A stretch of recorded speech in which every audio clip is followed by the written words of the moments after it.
د امر بالمعروف وزارت له لوري د شکایتونو اوریدلو په موخه ټاکل شوي شپږ کسیز هیئت د هرات ولایت له مرکزي زندان توقیف خونو د ښځو او اطفالو له زندانونو څخه لیدنه وکړه. د امر بالمعروف نهي عن المنکر او د شکایتونو اوریدلو وزارت د شکایتونو اوریدلو د ارجاع او پیګرۍ ریاست له لوري ټاکل شوي شپږ کسیز هیئت د خپل سفر پر مهال د یاد ولایت د زندان له زندانیانو سره په ناسته کې هغوی ته وویل موږ ستاسو د احوال پوښتلو لپاره ستاسو د نږدې لیدلو لپاره له کابل څخه راغلي یو، ستاسو احوال اخلو او معلومات مو کوو. نو که دلته داسې بندیان وي چې هغه د زندان د مسؤلینو لخوا وهل شوي یا کوم بل شکایت ولري نو هغه د زموږ سره په مستند ډول شریک کړي. موږ به د حل په موخه تر مسئولو چارواکو ورسوو.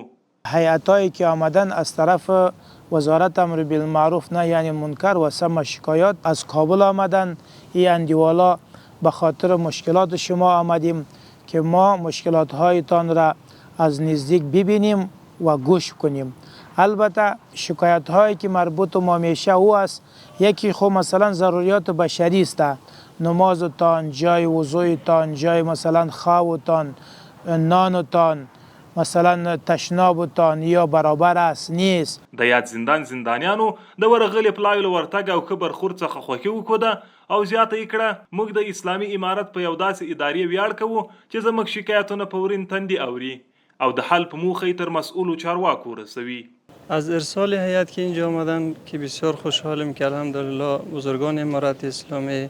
در هر جای رسیدگی کردن و باز به زندان هم هیئت روان کردن که مشکلات محبوسین بررسی کنن. خیلی خوشحالیم و تشکر هم میکنیم از بزرگان امارت اسلامی و امیدواریم که انشالله در تمام بخشا و خصوصا در محابس که هسته بیشتر توجه داشته باشن. خیلی خرسندیم به خاطر از اینکه با تمام مشکلات ما کسایی که بالا تکلیف هم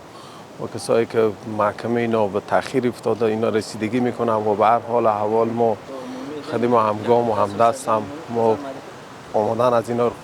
خیر مقدم خوش آمدی میگوییم. هیئتی که آماده بسیار خوشحالیم و انشالله به مشکل ما رسیدگی شده و میشه. د یادولو ده چې د امر بالمعروف وزارت له لوري د شکایتونو اوریدلو په موخه ټاکل شوی هیئت د هیواد په ټولو زندانونو ګرځي او د زندانیانو شته مشکلات به د حل په موخه تر مسؤولو چارواکو رسوي.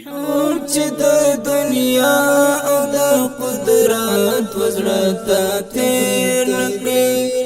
مینه د ولس وکړه نفرت چې زړه ته تیر نکړي مینه د